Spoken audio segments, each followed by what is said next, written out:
স্বাগত সবাইকে ডিবিসি সংবাদে। আপনাদের সাথে আছি সোনিয়া আফরিন নিশিতা। শুরুতেই জানিয়ে দেব আকিজ বশির গ্লাস সংবাদ শিরোনাম।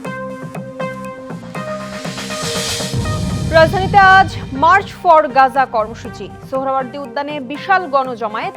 বিভিন্ন রাজনৈতিক দল ছাড়াও অংশ নিচ্ছে সর্বস্তরের মানুষ।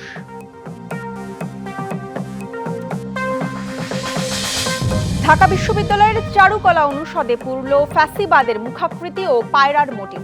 শেখ হাসিনার দোসরদের দায় দেখছেন উপদেষ্টা ফারুকী। দেশের প্রতি ৯৬,০০০ মানুষের জন্য বিচারক মাত্র একজন। মামলা জট ৪৫ লাখের বেশি। ই জুডিশিয়ারি ও বরাদ্দ বাড়ানোর পরামর্শ। যুক্তরাষ্ট্রের বাড়তি শুল্ক আরোপ সাময়িক স্থগিতে পোশাক খাতে কিছুটা স্বস্তি। টেকসই সমাধানে দর কষাকষির পাশাপাশি বাণিজ্য ঘাটতি কমানোর পরামর্শ। আগস্টের পর ময়মনসিংহ বিভাগে মামলা ৪,৫০০-এর বেশি। অপরাধ দমন ও বিচার নিশ্চিতে প্রশাসনের তৎপরতা বাড়ানোর তাগিদ।